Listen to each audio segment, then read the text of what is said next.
Hey friend, and welcome back to the Alex Makes VR podcast.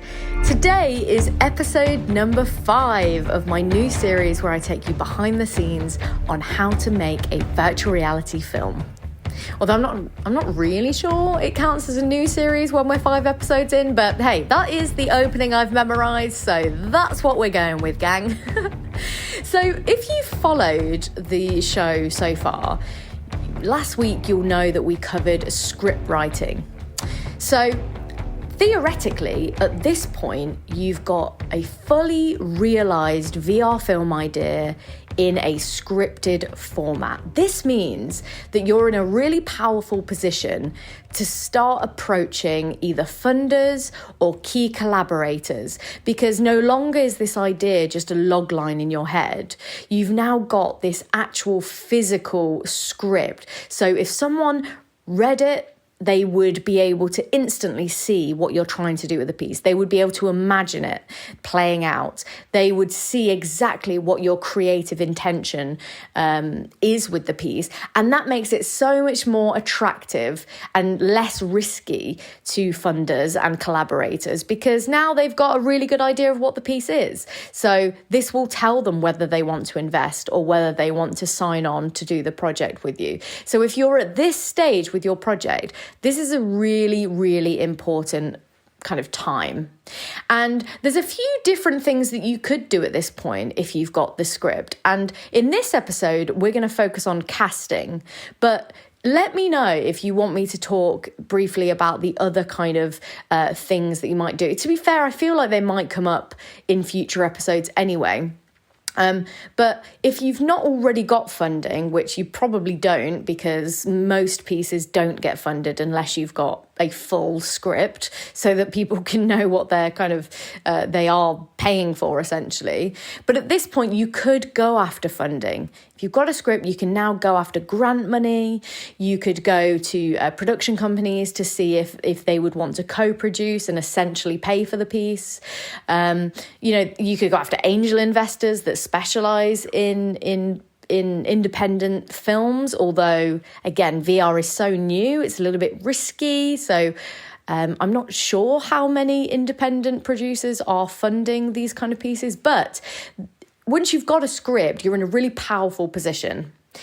Now, the reason I'm going to skip straight to the casting step is because if this is your first piece ever, this is the first VR original piece that you've ever made, I would highly recommend you go ahead and you make this piece essentially as at little cost and at little resource and with as least amount of people as possible. And the reason I think that is a good idea is twofold. Number one, chances are, if you're new and you've never made anything before, funders aren't going to be as inclined to fund you because there's no proof that you could do something like this, which is fair enough. I mean, don't get me wrong, there's absolutely instances where you could get funding, especially if you've got experience in a different visual medium. But you can sometimes waste your life waiting around for funding, you just basically become a professional application writer. And for me personally, I've gone down that route before and it just kills your creativity. It kills the momentum on the project because, you're just sitting, waiting around for someone to fund this piece. And I realise that I can say that from a very privileged position. But I'm giving you my advice. This is what I did on my first VR project. I didn't wait around for someone to fund it. I approached a few different people. I kind of put toes in the water to see if anyone was funding this kind of VR piece, which at the time was like a very simple 360 drama. No one was, or the people that were, it was very much like you would have to go through a really thorough process, blah, blah, blah, blah. So I was like, do you know what? I just want to get this piece done. I just want to, I want to prove to myself that I can make it. And I also want to create something so that I've got a really good understanding of how to make this piece. And that's this kind of second part to it.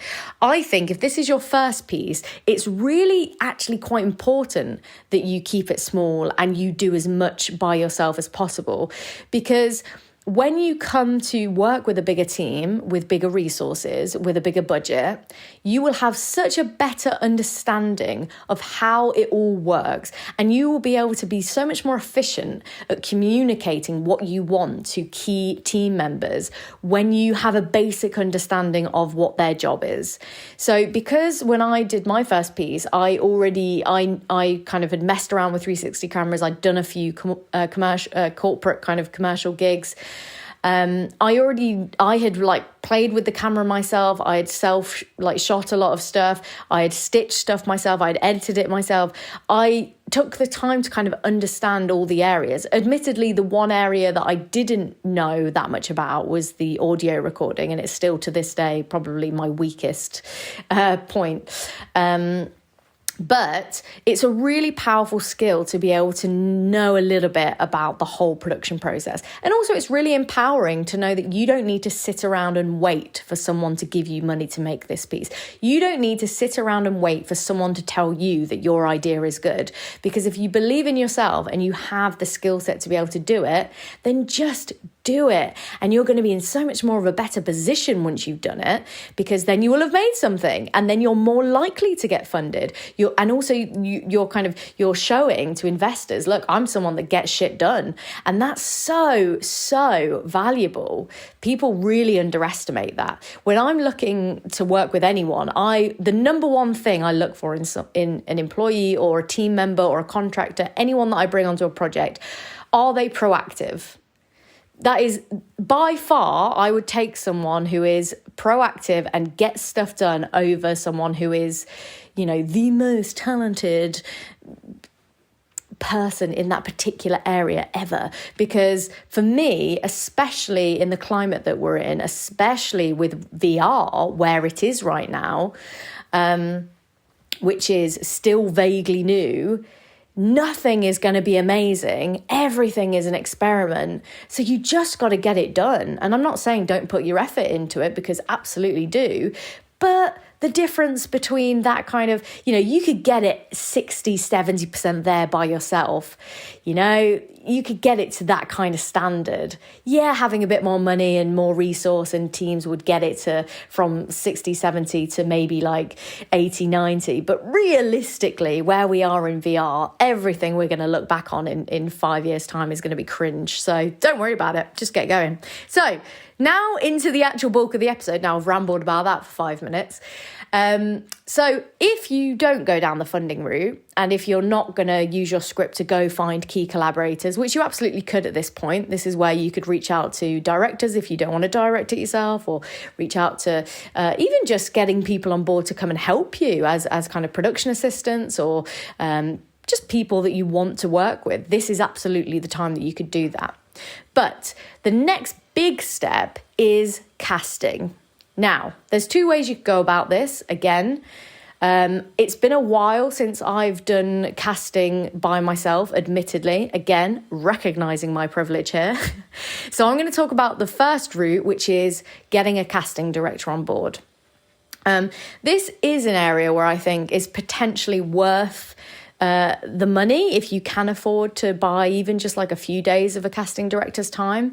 Or do you know what? What would be better is if you go after a casting assistant who wants to step up in responsibility and become a casting director, but they don't have that opportunity in their day-to-day job. So they're more likely to want to do that at a rate that they would be paid as a casting assistant, potentially for an independent project. That would be my number one piece of advice.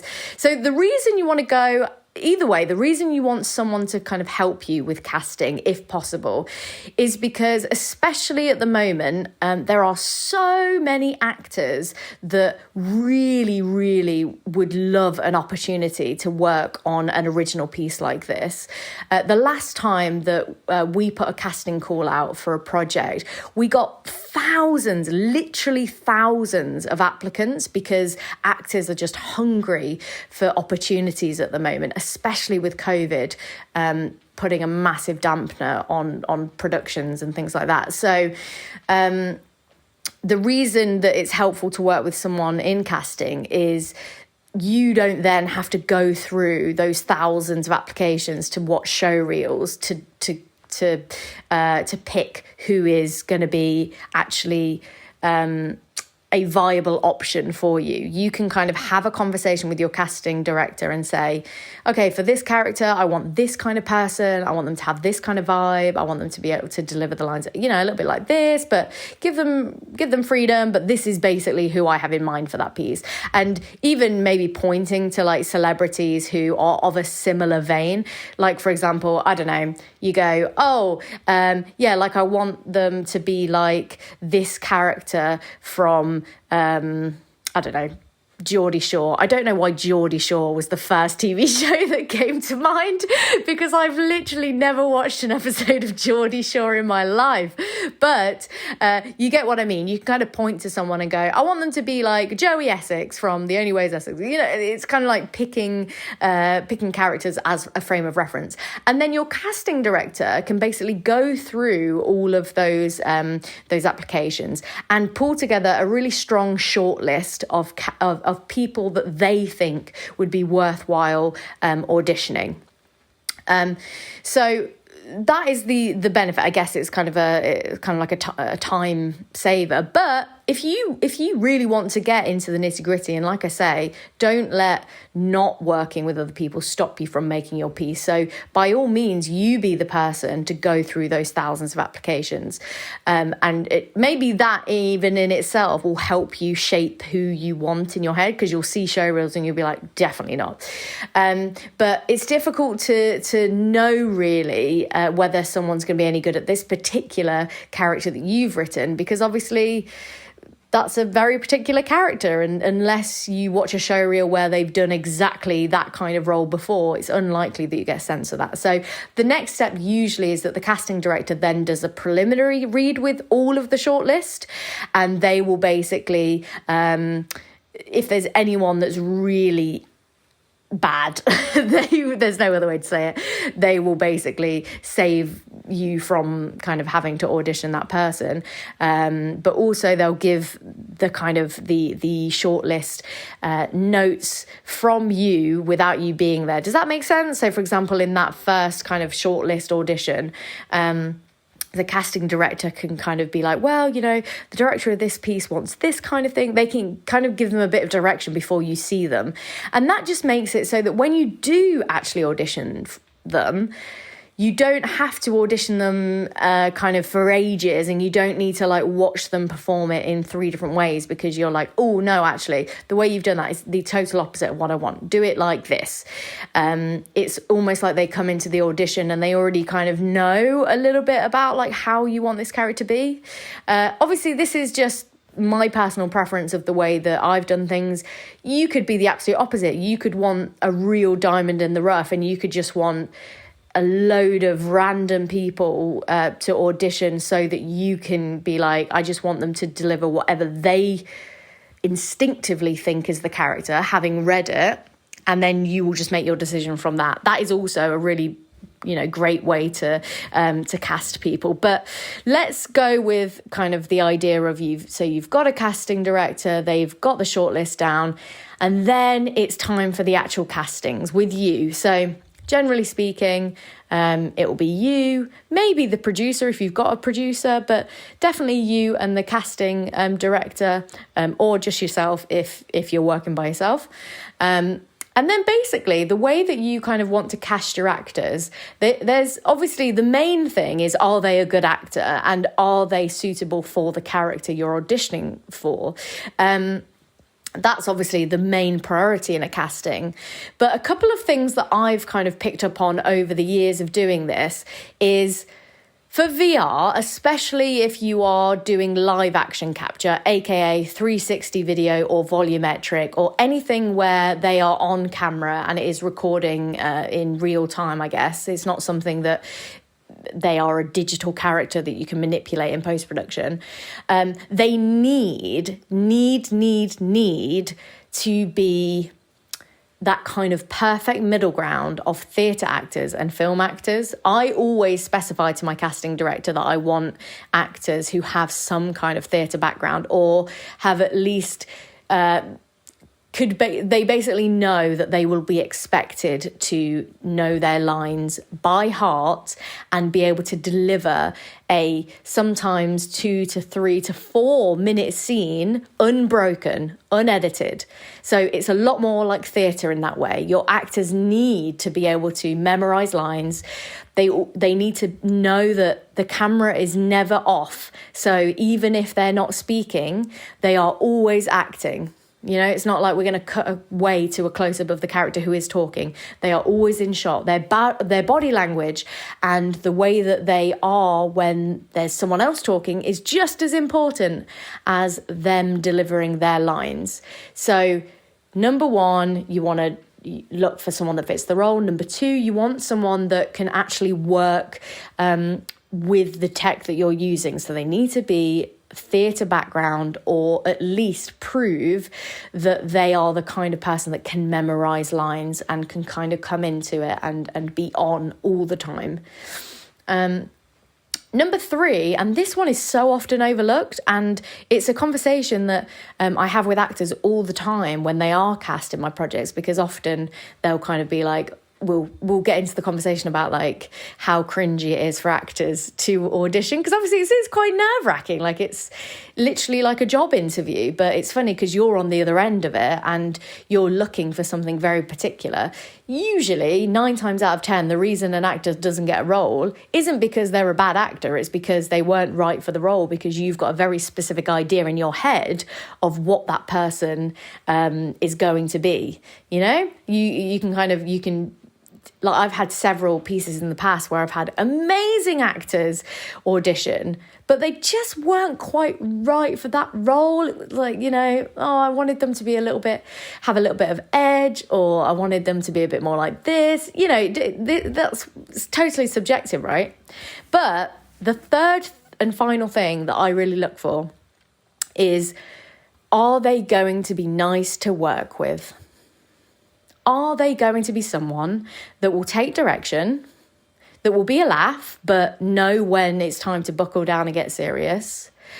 Are they going to be someone or are they going to be someone that's going to kick up a fuss, be an absolute nightmare, be a diva, be someone that thinks that they are, you know, really, really, really important and be quite difficult to work with on a practical level? Are they the kind of person that is going to make my team's life difficult? And I don't care how talented you are, if you're a dickhead, you ain't on my set. Like, full stop. And I've done a whole episode about this in the past podcast episodes, but I really genuinely believe this. So when I cast actors, I want to see what's the kind of natural rapport that we have. You know, I don't want them to be like my best mate, but I want to know that this person is going to fit in well with the team. I want to know that this person is going to be, you know, not laid back so that they're not doing their job, but I want to know that they are not going to be difficult, basically. And I've cast people in the past, trying desperately not to go on a bit of a rhyme tangent after I say cast in the past. But I wouldn't want to, spoiler alert, and show you all of my rapping skills just yet, podcast. But I've cast people in the past that have, in the audition, shown that they can be a little bit precious. And when I've kind of said, okay, can you let's do a take where you kind of deliver it a little bit like this, and they don't do it because they think they know best, or they kind of like, oh, yeah, that's exactly, you know, oh, well, I thought the character was a bit more like this. And that instantly puts me off, because I'm like, it's fair enough, you will have some directors that like that. For me personally, my number one thing is we've got to get this project done. And if you're going to be difficult, and if you're going to like be kind of patronizing my creative decisions as the director, I'm not going to work with you, full stop. And I don't really care. Like, I don't really care how talented you think you are or how talented you might be. If you're a dickhead, you ain't coming on my set, basically. So 3 things. Number 1, do they fit the role? Like, are they a good actor, and do you think that are suitable and fit the kind of character that you have in mind. Number 2, do they have some kind of theatre background, or are they able to deliver long takes, especially if you're working in 360? And number 3, are they going to be nice to work with? Do you get a good vibe from them? And this is something that has really been quite difficult during COVID, is obviously a lot of the castings that we've done have been over Zoom. And yeah, you can get a feel for someone, but nowhere near as much as you can get a feel for someone in real life. You know, when someone's just got like bad energy, and I don't care how woo-woo that sounds, some people just have really bad energy, and those are the kind of people that I'm talking about. You don't want those kind of people on your set, especially if you're working on a small independent project that is not well funded. You've not got all the money in the world to kind of do reshoots and take ages because this particular actor wants. You know, I once worked with an actor that literally halfway through a shot was like, no, I'm just not connecting with this. I think that, you know, I want him to do this. And this was a corporate project where the client was very high profile and were on set as exec producers watching. And that was a real moment as a director where I was like, oh God, like this is an example of like an actor that I will never work with ever again, because it's just, they've got no understanding of every delicate little decision that their actions have an impact on. So number 3, make sure they're nice to work with. And that's it really. And then like obviously the next level deeper is you want to have in mind how these actors work together, because especially in, like, for example, with my piece, there's 2 main characters that basically they go back and forth and they have a specific kind of rapport. So when I'm casting those 2 characters, I need to have in mind that those 2 characters go together, you know? So for example, I'll give you an example with Kida Like, the first piece that we did. There were definitely like 3 different kind of pairings that we had in mind after the castings. And we really liked certain people for the main role of Eve, and we really liked certain people for the main role of Coley. But when you put them together, they just didn't quite work. And so there was only really 1 or 2 kind of pairings that really would have worked. And that was really interesting because sometimes it comes down to that as well, is that sometimes you like actors individually, but then you put them together and it just doesn't quite make sense. Like the vibe, the rapport, it's just not quite, I can't really describe it, but you'll know it when you see it. So you could do something like you could do like a second round of auditions where you bring in your kind of top 2 or 3 choices for each role, and you get them to kind of perform with each other as a kind of like almost I think they call it a chemistry read, I believe. I don't know, I've never actually called it that, but basically getting characters kind of the actors to audition with each other so that you see which ones like fit the best, if that makes sense. If that's important for your piece, it might be that that's not massively important, so you can obviously take that decision. I'm rambling now. This is already 23 minutes long. And like I said, I've got a bit of a fuzzy head, so I'm not even sure this made a whole lot of sense, but hopefully it did. Hopefully it was useful. Like I say, if you don't want to work with a casting director, or you want to do all of this yourself, you absolutely can. And that is realistically probably something that we might look at for Bad News, because there's something about sometimes getting in there and doing all of it yourself. And again, like seeing people right from the beginning, going through all those show reels, maybe it brings up this kind of, oh, you know, maybe that, I've always thought of this character this way, but now I'm seeing this actor, maybe that's more the vibe that would go really well with that. So that could definitely be open to that. And once you've picked your actors, once you've got your kind of talent attached, then the next step, I guess, is to finalise kind of contracts and things with their agents, unless they're unrepresented. But I would always recommend that you try and go for an actor that is attached to an agent, just purely because it makes life a little bit easier when it comes to things like contracting and making sure that just making sure that there's no kind of problems that are going to come back and bite you in the ass. But having said that, again, if you're working by yourself, if you're working on something really small, and if you really, really like an actor that isn't represented, definitely don't let that put you off, because, you know, like, I'm a director that is not represented. I don't have an agent, and I'm always thankful and grateful that people will consider me despite the fact I don't have an agent. So don't let that be the thing that puts you off massively, but just be aware that you just need to make sure that your contracts and you're very clear with that actor about the kind of the legal and the admin side of stuff, as well as the kind of nice creative stuff. Sometimes it's just nicer to work with an agent, because then it keeps it all separate and your conversation with the actor is purely creative, and you don't have to be bogged down in that, all of that other kind of stuff. Does that make sense?